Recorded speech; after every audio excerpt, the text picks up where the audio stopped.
So hello everyone. Today we're going to discuss this another lead code medium problem. Problem number 213, house robber 2. So this is a continuation from a problem that I have discussed previously on my channel as well, which is house robber 1. So you can definitely go check that out before moving on to this problem, since this problem and that problem are a little bit similar, but this is an advanced version of it. So I would recommend you to go through the detailed explanation of house robber 1 in that video. The link is in the description, and then moving on to this one. So this question again has been previously asked in Amazon, has been asked in Google and other companies like that. So if you like this video today, don't forget to leave a like and subscribe to the channel and press that bell icon, since I'll be coming out with a lot more videos as well. So without wasting any time, let's start discussing the question. So what the question says is that you're going to be given an array, right? What does this array represent? It has some values. These values as given in the input, let's take this input itself, right? So what is given is that it, let's say 2 3 2. So this is the amount of money in the ith house. So this is 0 1 2, right? These are the indices. So this is the money in this ith house, right? So what the question is asking is that we have to rob these houses such that the profit for us as a robber is maximum. Now there are two conditions given, right? The first condition is this, that it will automatically contact the police if two adjacent houses were broken into. That is, you cannot rob any two adjacent houses. That is, if you've decided to rob the house first, which has value 2, you cannot rob the house with value 3 because it is adjacent. Similarly, if you're robbing this house, you cannot rob this or this house, right? So you cannot rob two adjacent houses, right? And it is also given that these houses are actually circular. So instead of like this, instead of 2 3 2, this is actually 2 3 and 2. This is this sort of circular thing, right? So if you've robbed, now how does this circular thing change the question? See, let's write it down here, 2 3 2, right? This is like this in a circle. So now this 2 and this 2 became adjacent as well, right? So that's how it changes. So in the previous where they were placed in a straight line, it was straightforward that you rob this and this house, and that's the best answer, which is 4. But here in this case, it becomes a little bit more complicated than that, as you cannot rob this 2 and this 2 because this is the first house and the second house, and in this it is evident that they are adjacent, so you cannot rob these houses as well. So the best optimum answer is 3, and you can see the output is 3, right? So now let's discuss how are we going to solve this problem. So as I said that you should know house robber 1. So I'll also discuss house robber 1 in a bit of a brief because it's a part of it. So let's discuss that. So in house robber 1, what we did was that we maintained a DP array, right? A DP array. Now what this DP array stored was that for any ith position, it stored the best state possible till the ith position. What does that mean? So when I reach this I, right, I will be having the best state robbed so far till I minus 1th state, right? So for example, if this is a long array, right, this is a very some random long array, and now I have to check out whether should I rob this house or should I rob this house, right? That I cannot rob both these houses. So what does this mean? That when I decide to rob this house, I cannot rob this house. So I have to find the best value that I will achieve by robbing this house plus the value of this house, or by simply robbing this house and some state value from coming from behind again, right? So that was the DP relation of it. When I go down to the code and you'll actually see the DP relation, you'll understand it better. And again, I'm telling you to go to that video where this concept has been explained in detail.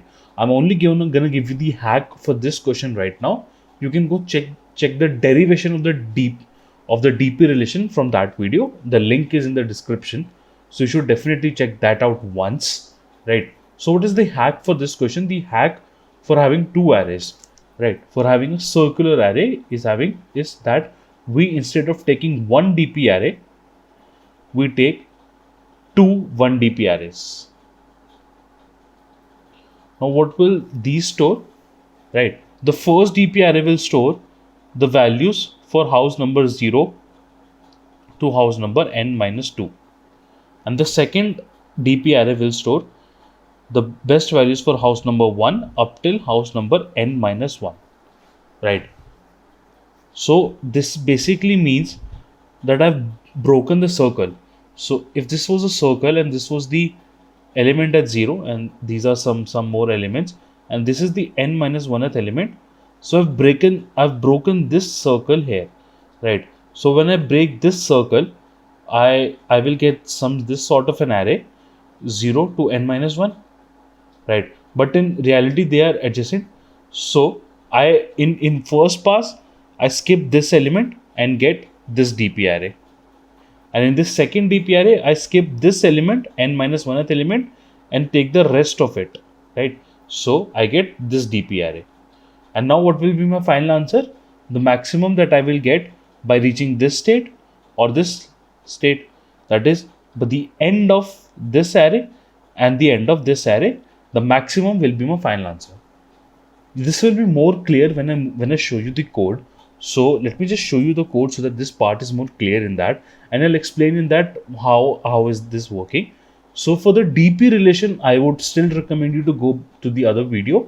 The link is in the description. I'm mentioning that again and again because understanding that problem is very important, since I've actually derived the DP relation, which I'm going to directly use here now in the code part. So let's move on to the code part.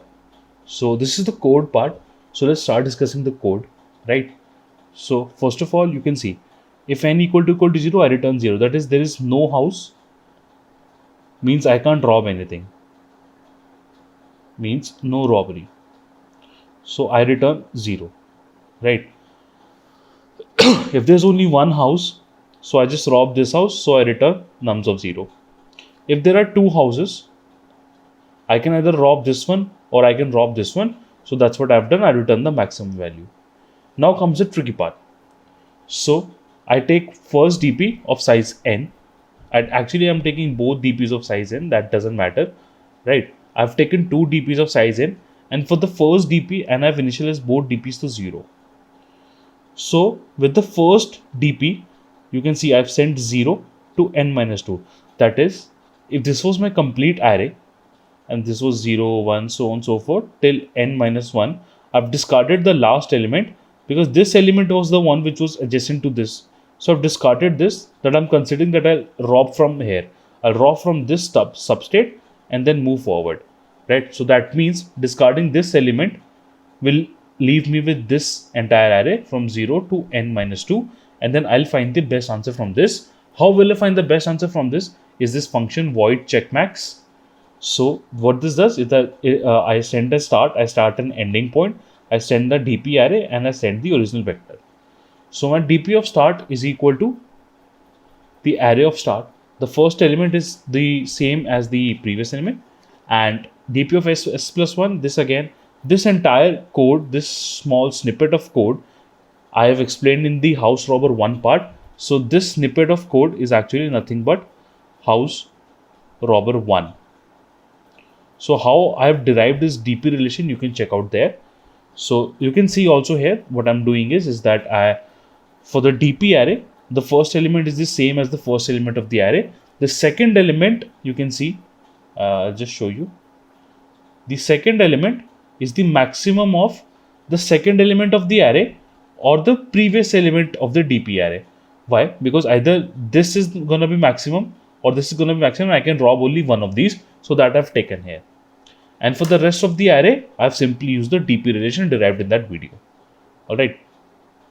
You can see here also, I'll just explain the relation here also once, so that it's clearer in your mind, that for every state, if this is the ith state, if this is the ith element that I'm filling the DP array for, I can either choose to not rob this element and take the value which was best up till here, or I can choose to rob this element and then add the value which was optimum till this point. So here you'll see that DP of I minus 1, which is this, and AI, which is this, plus dp of I minus 2, which is this. So whichever of these is maximum, I've stored that in this ith position. And now what is next is that I was try printing it right here. This is dp array printed. You can comment it out. You don't need this in the code necessarily, right? So for the next time, I'm sending this array. See, I'll show you. So suppose this was the entire array again for some 0 to some n minus 1. So I'm discarding the first element. So what this was actually circled like this. So I've discarded this element. That means my circle is broken, right? This is no more a circle now. So I've taken this array, and in this I find the most optimum answer up till reaching here, and this is a separate dp. Don't get confused. This is dp1 and this was dp. This was simply dp and this is dp1, right? This is simply dp and dp1. And then this again I've tried printing, so I won't do this. And this does the same thing as in the previous dp array that I've called upon this function, and I've solved that. Now this, what do we return? So now I have two dp arrays like this. First dp array which stores the best value up till n minus 2 starting from 0th element, and this second dp array which stores up to n minus 1 starting from the second element, which is at index 1. So out of these values I have to return the maximum value, and that is my final answer. So this is the entire code for it. So let's also try and submit this code on LeetCode. So let's submit this. So yes, you can see that it does get submitted. So if you like this explanation, don't forget to leave a like and subscribe to the channel and press that bell icon, since I'll be posting a lot more interview questions in the coming days. You can check out the entire playlist also. You will find the link to the playlist in the description as well. And thank you for joining in. I hope that you learn this question, and don't forget to give it a try on your own. Thank you. Thank you for joining in.